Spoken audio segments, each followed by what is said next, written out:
Assalamualaikum warahmatullahi wabarakatuh.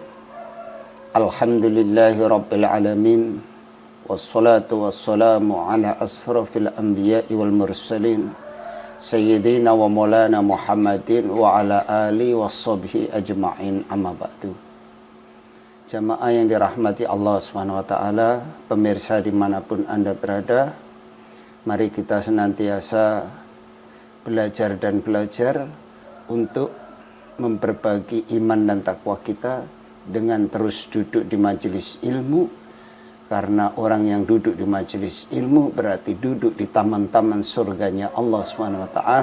Siapa duduk di taman-taman surganya Allah, maka dijamin rahmatnya Allah berupa surganya Allah SWT. Maka pada hari ini kita akan menguraikan tema tentang keuntungan-keuntungan orang yang selalu taat kepada Allah SWT. Hadirin yang dimuliakan Allah SWT, kakek kita Adam alaihissalam dahulu juga bertempat di dunia ini dalam waktu yang sebentar, kemudian menghadap Allah SWT. Kakek kita Nabi Nuh alaihissalam juga bertempat di dunia ini, kemudian menghadap kepada Allah SWT. Para nabi, para rasul dahulu bertempat di dunia ini, kemudian menghadap Allah SWT. Para sahabat radhiyallahu anhum dahulu juga bertempat di dunia ini dan sekarang telah menghadap Allah SWT. Hadirin yang muliakan Allah SWT, sesungguhnya kita akan menyusul orang-orang terdahulu. Bagaimana kita bisa tenang di dunia ini, padahal kita telah ditunggu oleh kakek-kakek kita, ditunggu oleh teman-teman kita yang telah menghadap Allah Subhanahu wa Ta'ala. Hadirin yang dimuliakan Allah Subhanahu wa Ta'ala, sesungguhnya orang yang paling untung ialah orang yang menghabiskan umurnya untuk taat kepada Allah Subhanahu wa Ta'ala dengan sesungguhnya. Orang yang paling celaka adalah orang yang menghabiskan umurnya untuk maksiat kepada Allah Subhanahu wa Ta'ala. Hadirin yang dimuliakan Allah Subhanahu wa Ta'ala, sesungguhnya musibah yang paling besar bukanlah kematian, tetapi musibah yang paling besar ialah bila seorang meninggal dunia dalam keadaan tidak taat kepada Allah Subhanahu wa Ta'ala. Hadirin yang dimuliakan Allah Subhanahu wa Ta'ala, sesungguhnya nikmat yang paling besar bukanlah kekayaan, tetapi nikmat yang sesungguhnya yaitu orang yang taat kepada Allah Subhanahu wa Ta'ala, baik dia kaya atau miskin. Sesungguhnya musibah yang paling besar bukanlah kemiskinan, tetapi musibah yang paling besar adalah orang miskin atau kaya yang tidak taat kepada Allah Subhanahu wa Ta'ala. Hadirin yang dimuliakan Allah Subhanahu wa Ta'ala, sesungguhnya orang-orang yang celaka bukanlah orang-orang yang dibenci oleh manusia atau orang yang dicintai manusia. Orang yang beruntung adalah orang yang dicintai oleh Allah Subhanahu wa Ta'ala, baik dibenci atau disenangi manusia.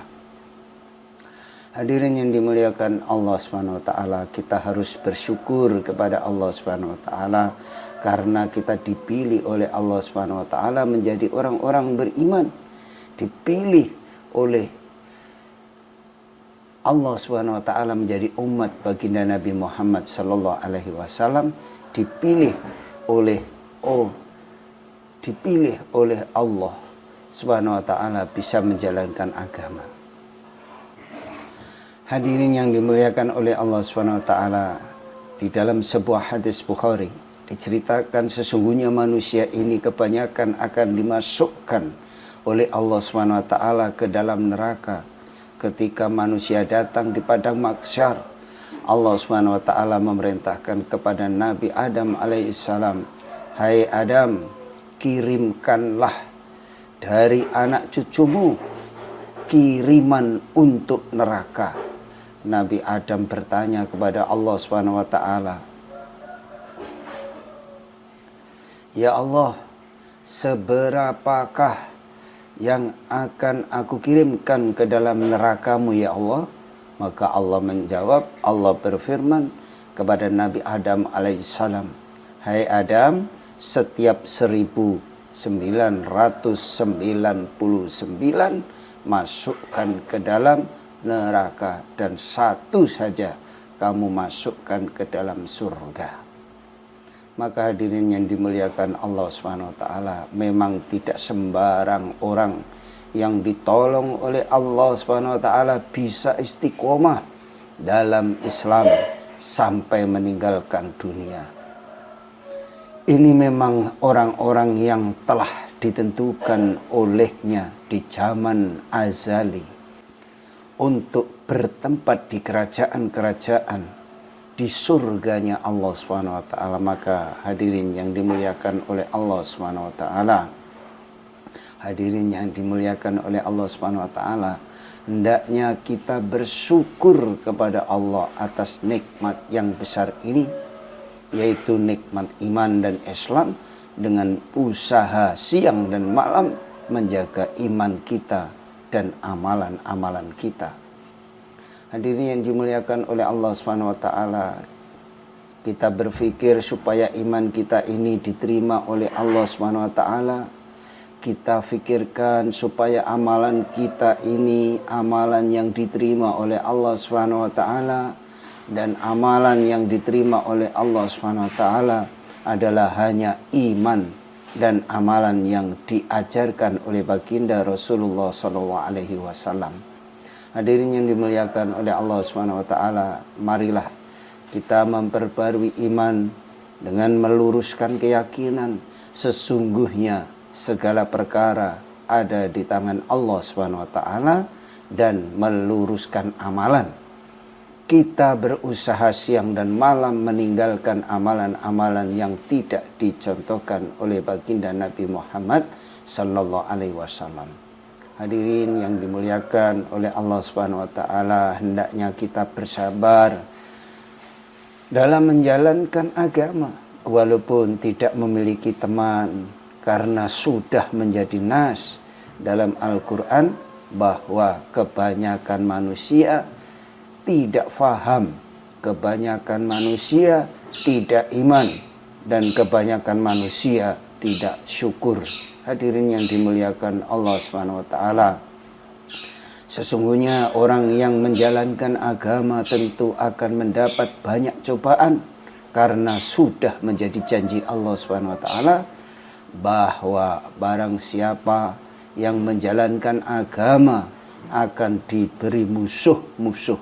Jadi siapa yang menjalankan agama Allah, menjalankan perintah Allah, akan diberi musuh oleh Allah. Sebagaimana Allah berfirman, A'udzu billahi minasyaitonir rajim, Bismillahirrahmanirrahim.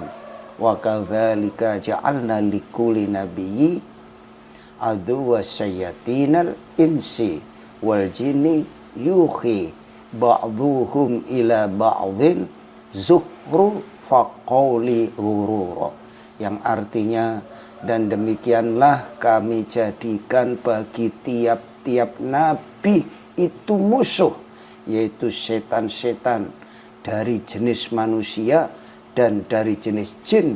Sebagian mereka membisikkan kepada sebagian yang lain perkataan-perkataan yang indah-indah untuk menipu manusia.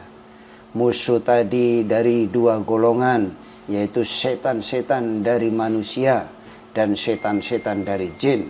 Tetapi kita hendaknya yakin bahwa cara menghadapi musuh-musuh tadi yaitu dengan menghadapkan hati kita kepada akhirat. Allah Subhanahu wa taala berfirman, A'udzu billahi minasyaitonir rajim, Bismillahirrahmanirrahim. Walitasgha ilaihi afidzatul ladzina la yu'minuna bil akhirah, dan juga agar hati kecil orang-orang yang tidak beriman kepada kehidupan akhirat cenderung kepada bisikan itu. Jadi orang-orang yang tidak iman kepada negeri akhirat cenderung pada bisikan setan yang berbentuk manusia dan jin. Karena orang yang bisa ditipu oleh setan, jin, dan manusia hanyalah orang-orang yang lupa kepada akhirat. Jadi Allah di sini menyampaikan, memberikan nasihat kepada kita. Kita ini bisa disesatkan jin dan setan bila kita lupa kepada akhirat. Orang yang selalu ingat akhirat, orang yang selalu berpikir akhirat, tidak akan bisa ditipu oleh setan, jin, dan manusia. Tetapi orang-orang yang pertimbangannya dunia, pertimbangannya harta benda, pertimbangannya politik dunia, pertimbangannya golongan-golongan dunia, itulah orang-orang yang akan ditipu setan, jin, dan manusia. Hadirin yang dimuliakan oleh Allah SWT, kita harus selalu berusaha dari depan, dari belakang, dari kanan, dari kiri untuk menyelamatkan diri kita dan menyelamatkan umat ini. Dengan cara inilah janji Allah akan datang kepada kita. Allah berjanji bila kita membela agama Allah, Allah akan membela kita. Arti membela agama Allah adalah menjalankan perintah Allah, meninggalkan larangan Allah, dan mengajak saudara-saudara kita untuk senantiasa mengamalkan agama. Inilah yang namanya membela agama Allah. Dengan mengerjakan perintah Allah dan meninggalkan larangannya, maka kita tergolong orang-orang yang membela agama Allah. Inilah orang yang untung, yang selalu taat kepada Allah Subhanahu wa taala. Demikian kajian kita yang singkat ini tentang keuntungan-keuntungan orang yang selalu taat kepada Allah, maka hadiahnya adalah rahmat berupa surganya Allah Subhanahu wa taala. Mari kita tutup majelis kita dengan doa kafarah majelis. Subhanaka Allahumma wa bihamdika asyhadu an la ilaha illa anta astaghfiruka wa atubu ilaik. Wassalamualaikum warahmatullahi wabarakatuh.